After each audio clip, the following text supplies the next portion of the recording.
So if it wasn't already clear from how he lazily assumed and misrepresented my views on Andrew Tate, Rollo does not engage with those he disagrees with in good faith. After no more than a glance at my YouTube channel, here is what he concluded my position on men must be. Let's see. So is romantic fantasy realistic? Masculinity, bad boys love, and humanity.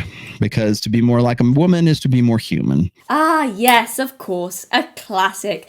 The video where I argue that to be like a woman is to be more human. Does anyone actually think with a starter like that he'll give me a fair hearing? How can he be taken seriously when he has clearly already decided, before watching my video or knowing anything about me, exactly what my opinions must be and exactly what stance he's going to take in opposition to them? I know the Witchfinder comparison is overdone, but it's also accurate.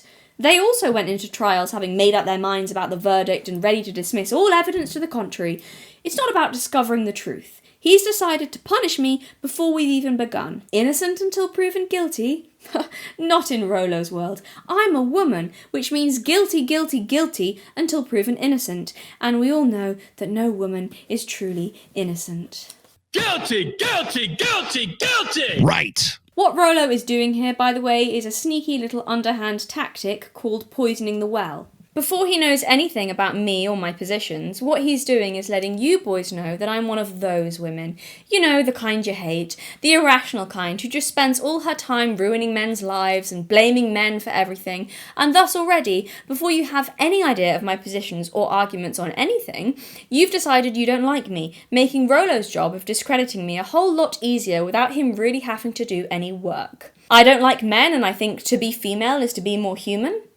Yeah, sounds true. It's not, and it's not what I said at all in that video. That's actually the exact opposite of what the video was about, and it's very easy to prove it. I literally said in that video that it was actually intended as something of a love letter to masculinity, but with zero knowledge, Rollo's going to claim it anyway because it serves his agenda. He knows none of his followers will likely check if that's what I said, and no one ever calls him out on his irrational behaviour, so he thinks he can probably get away with it.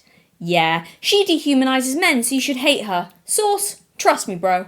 The real insult here, though, is not at me. It's an insult to his followers' intelligence, and one that, contrary to his whole brand, relies solely on appealing to the emotions of his subscribers and not their rationality. It's the same thing Vorsch did, where he pretended I was some extreme right-wing conservative who just wanted sexual attention and to be degraded by men. Thus, everything I said could be dismissed as being unintellectual, so he didn't have to bother engaging with what I was actually saying. Poisoning the well wasn't on your list of logical fallacies then, Rollo? Yes, he has a list of logical fallacies, because of course he does, and he pulls them up whenever he gets a whiff that someone has experienced an emotion. So now we come to my main argument, which Rollo never properly engaged with.